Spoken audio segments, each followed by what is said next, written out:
Vincent Malloy is 7 years old.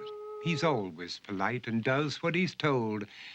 For a boy his age, he's considerate and nice. But he wants to be just like Vincent Price.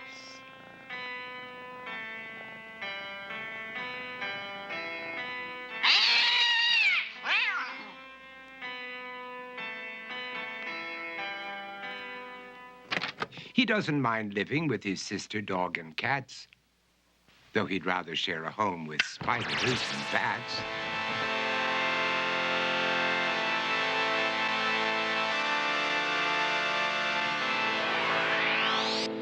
There he could reflect on the horrors he's invented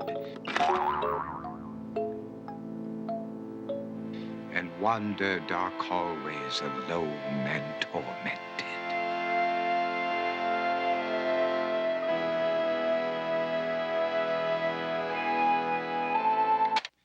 Vincent is nice when his aunt comes to see him, but imagines dipping her in wax for his wax museum.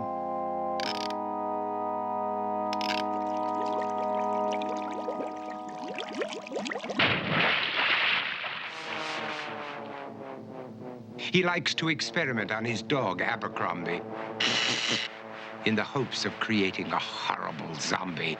So he and his horrible zombie dog could go searching for victims in the London fog.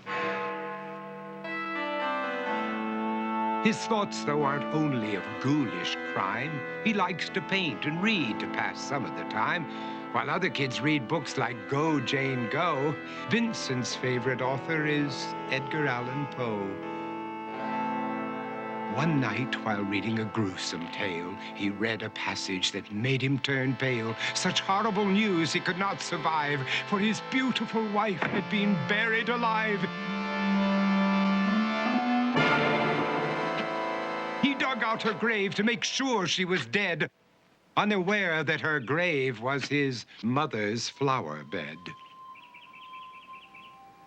His mother sent Vincent off to his room.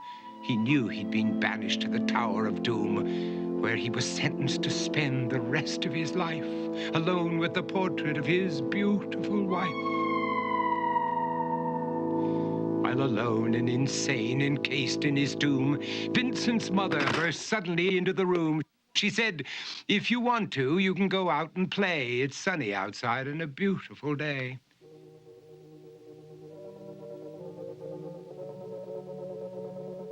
Vincent tried to talk, but he just couldn't speak.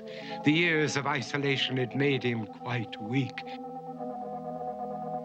So he took out some paper and scrawled with a pen, "I am possessed by this house and can never leave it again." His mother said, "You're not possessed and you're not almost dead. These games that you play are all in your head. You're not Vincent Price, you're Vincent Malloy. You're not tormented or insane, you're just a young boy. You're 7 years old and you are my son. I want you to get outside and have some real fun."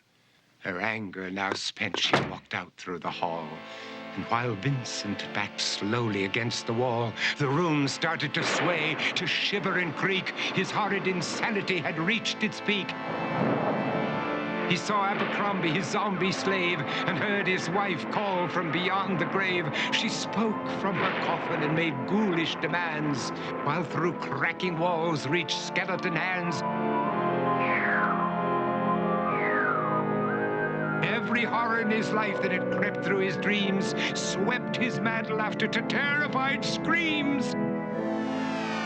To escape the madness, he reached for the door, but fell limp and lifeless down on the floor. His voice was soft and very slow as he quoted The Raven from Edgar Allan Poe. "And my soul from out that shadow that lies floating on the floor shall be lifted nevermore."